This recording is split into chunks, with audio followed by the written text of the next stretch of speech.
તો જો મશીન પણ આવી ગયું પાછળ પાછળ, કેટલું મોટું છે એટલે આ તકલીફ થાય બધી. કેટલો બધી નાસ્તો એનો ગોઠવી લઉં પહેલા. સો હેલો યુટ્યુબ ફેમિલી, કેમ છો તમે બધા? મજામાં ને? તો બધાને જય શ્રી રામ અને હર હર મહાદેવ. તો આપણે અત્યારે ઉના જવાનું છે, કારણ કે આ જો પેટ્રોલ પંપનો સિક્કો સ્ટેટમેન્ટ કઢાવવાનું છે, ખાતું આપણે બંધ કર્યું છે એટલા માટે થઈને. તો હવે નીકળ્યા સીધા, અને આપણે જઈએ આપણે નાની ગાડી લઈને. મોટી ગાડી અહીંયા રહેવા દે, નાની લઈને જઈએ. તો સીધા નીકળીએ, અને મસ્ત મજાની ગાડી કાઢી દીધી છે અને નીકળીએ. અને ડીઝલની ટાંકી જો ફૂલ જ રાખવી પડે. આ જો આ તમને કાંટો દેખાતો હે, કારણ કે અચાનક આપણે ગમે ત્યારે નીકળવાનું થાય એટલે ડીઝલની ટાંકી ફૂલ જ રાખવી પડે. અને અત્યારે ડીઝલનું પણ બહુ શોર્ટેજ છે. તો વિડીયોમાં આગળ બના રહેજો, અને વિડીયોને લાઇક ન કરે તો લાઇક કરી દેજો, અને ચેનલ પર ન હોય તો સબસ્ક્રાઈબ કરી દેજો.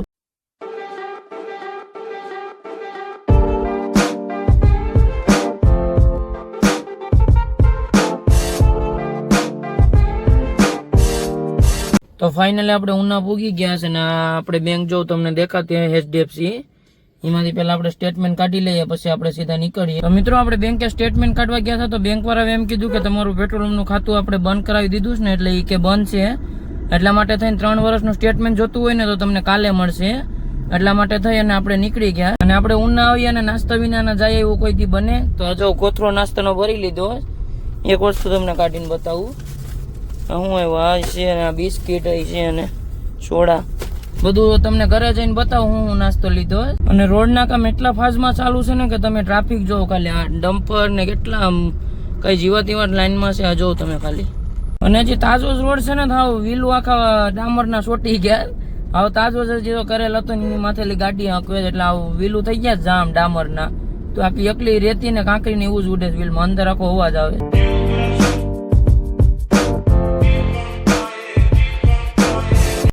નાસ્તાનો કોથરો જોયો ને મિત્રો, તો આમ રહેવાતું નથી, એટલે આ એક સોડા કાઢી લીધી, પી નાખીએ. અને આ સોડા કઈ છે ખબર? મોંઘું સોડા છે. આઈની નથી, તમે કમેન્ટ હું તમે સર્ચ કરજો કે મોંઘું સોડા. અમેરિકનની સોડા છે. કેટલાની હશે ખબર? 70-80 રૂપિયાની એક આવે. અને હાવ સાદી સોડા નો આવે, આમાં આપણે જેલીના કટકા પણ આવે. તમારે ટ્રાય કરવી હોય ને તો તમારા પૈસા છે ને દુકાનેથી લઈને ટ્રાય કરજો કોકદા, જો કેવી મજા આવે પીવાની. બધું પકડવું પડે, સોડાઈ પકડવી પડે, મોબાઈલ પકડવો પડે, ને જો સ્ટેરિંગ પકડવું પડે. એક તો આ 2 હાથે તો આપણે કેટલું કરીએ. લઈને પી લેજો, ભૂલતા નહીં. ફાઇનલી ઘરે પૂકી ગયા છે, ને મસ્ત મજાની ગાડી પાર્ક કરી દીધી. અને હવે આપણે વાટ જોઈએ, કારણ કે ઘરે તો કોઈ નથી, એટલે ચાવી આવે પછી ઉપર જાય અને તમને બતાવું આજ મેં હું એનું નાસ્તામાં. તો ફાઇનલી ઘરે આવી ગયો, અને હવે નાસ્તો ઠલવી લઈએ. આ બતાવું તમને હું એનું કેટલો બધી નાસ્તો એનો ગોઠવી લઉં પહેલા. તો મજાનો નાસ્તો ગોઠવી દીધો, અને નાસ્તામાં છે આ ચોકલેટ છે, બધા ક્રીમ વાળું પાઉં છે, કેળા વેફર છે, પછી આ 2 મોંઘું છે 2 ભાઈ માટે, પછી આ એક વેફર છે તીખી, પછી શીતલના બિસ્કીટ છે આપણે ચોકલેટ વાળા, પછી આ કેળા વેફર છે, અને આ મોદી જેવા ઝાલમુરી બહાર પાડી, ઝાલમુરી છે, મેગી છે, પછી આલુ સેવ પણ લઈ લીધી છે. અને આ એક આપણે જીગી લઈ લીધી, આ ડોનેટ એ બધું સામાન લઈ લીધું છે. જો મસ્ત મજાનું બધું ગોઠવી દીધું. અને નાસ્તો તાણો પણ ખાલી થવામાં કેટલા 5-10 દિવસમાં તો ખાલી થઈ જાય. પાછો નવો લઈ લેશું. તો મસ્ત મજાનો નાસ્તો પણ લઈ લીધો. તો ફાઇનલી પંપે આવી ગયા છે, અને મયુરભાઈ પણ ભેગા થઈ ગયા છે. શું છે મયુરભાઈ? મિત્રો કેમ છો તમે બધા? મજામાં ને? તમારા ભાઈને સબસ્ક્રાઇબ કરો, ફોલો કરો, અને આગળ વધારો તો કાંઈક આરામની ચેલેન્જ વિડીયો લાવીએ. આમાં તો બહુ ખર્ચો થઈ જશે. સબસ્ક્રાઇબ કરી દેજો મિત્રો. અને આપણે 200 સબસ્ક્રાઇબ કમ્પ્લીટ થઈ ગયા. કેટલા કટે? કમ્પ્લીટ થઈ ગયા કમ્પ્લીટ. તો આવીને આવી રીતે 1000 સબસ્ક્રાઇબર કમ્પ્લીટ કરાવી દો, તો આ મોનેટાઈઝમાં ચેનલ હોઈ જાય, તો અમને કંઈક ઇન્કમ મળે. પછી તમને અલગ રીતે ચેલેન્જ અમે કરી શકીએ. તો ધીમે ધીમે રાત પણ પડી ગઈ છે, અને ઘરે પણ આવી ગયો, અને નાહી ધોઈને ફ્રેશ થઈને તમને સીધો મળું. તો મસ્ત મજાનો નાહી ધોઈને ફ્રેશ થઈ ગયો છે, અને આપણે જવાનું છે પાછું ઉના, કારણ કે ફિશ મિલનું બોઇલર આવ્યું છે, અને આપણે ગાડીમાં છે એટલે વટે એમ નથી ઉના છે. તો આપણે નીકળીએ. તો આપણે જઈશું મોટી ગાડી લઈને, અને મોટી ગાડી લઈને એમ જાય કે હમ રાત કે શિકારી દોનો દુનિયા લગાડી તું રસ્ટ બાવળી.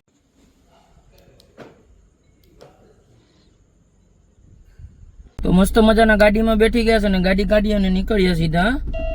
તો ગાડી કાઢી લઈએ.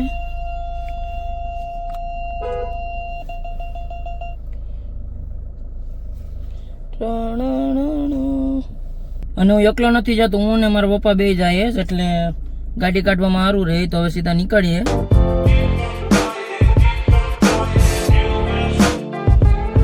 ફાઇનલી મિત્રો આપણે પૂગી ગયા ગાડીએ. અને આ જો આ બોઇલરનું મશીન છે, અત્યારે તમને અંધારામાં દેખાતું હશે. અને આ ટેમ્પો છે, હવે એને લેવા પૂગી ગયા. આ જો આખું બોઇલર છે, અને આવી રીતના બોઇલર હોય એટલે આખું કમ્પ્લીટ છે. તો ફાઇનલી ધીમે ધીમે લઈને નીકળી ગયા છે, અને પાછળ છે, અને અંધારામાં તમને નહીં દેખાતું હોય. હવે થોડાક આપણે ત્યાં ફિશ મિલે પૂગીને તમને બતાવું, અને બીજો વિડીયોમાં કાલે તમને કમ્પ્લીટ બતાવીશ. તો વિડીયોમાં આગળ બના રહેજો. અને રાતના એ માટે થઈને અને લાવીએ કે અત્યારે ટ્રાફિક ઓછી હોય, અને ઉના સિટી છે એટલે ટ્રાફિક બહુ હોય, એટલા માટે થઈને રાતે લાવીએ. જાઓ તો આપણે મશીનરીમાં કેમ આવવું પડ્યું ખબર? જો અહીંયા આપણે ગાડી રાખીશ, અને આ રસ્તા જો બંધ કરી દીધા, કામ ચાલુ છે એટલે. તો જો મશીન પણ આવી ગયું પાછળ પાછળ, કેટલું મોટું છે એટલે આ તકલીફ થાય બધી. અને આ મશીન રહ્યું મિત્રો બેંગ્લોરથી, એટલા માટે થઈ અને આ લોકોને કાંઈ જવાબ તો નહોતો, એટલા માટે થઈને અને આપણે આવવું પડે જગા કરાવવા માટે. એટલે આ જો પાછળ પાછળ આવે, જો મિત્રો કાચમાં દેખાતી જાય પાછળ પાછળ આવે. તો ફાઇનલી ઘરે પૂગી ગયા છે, અને ગાડી હવે અંદર લઈએ. તો આપણી ગાડી ત્યાં પાર્ક કરી દીધી. તો મસ્ત મજાનું બોઇલર અહીં મૂકી દીધું છે. હવે સવારે બધું કામ કરશું, અને પંપની બાજુમાં આપણે મુકાવી દીધું. અને મયુરભાઈ તો નાશે જો ભાઈ. તો જો ક્યાંથી આવ્યું છે આપણે? આ બેંગ્લોરથી આવ્યું જ, પણ એમાં અમદાવાદ લખવું પડે. અને ડ્રાઈવર આખો દિવસનો હાંકીને થાકી ગયો છે, એટલે આરામ ખેંચી લીધો. અને અહીંયા બોઇલર મૂકી દીધું. તો હવે આપણે પણ આરામ કરવા જઈએ, અને સવારે હું તમને બતાવીશ. આપણે હાઇડ્રો ને બધું આવશે એટલે એને ફિટિંગ કરવાનું છે કમ્પ્લેટ. તો વિડીયોને સબસ્ક્રાઈબ ન કર્યો તો સબસ્ક્રાઈબ કરી દેજો. તો મસ્ત મજાના ઘરે આવી ગયા છું, અને આ વિડીયોને એન્ડ કરું. વિડીયો સારો લાગ્યો તો લાઈક, કમેન્ટ અને સબસ્ક્રાઈબ કરતા હજો. અને તમને એક નવા વિડીયોમાં મળું. બધાને જય Shri Ram and bye bye.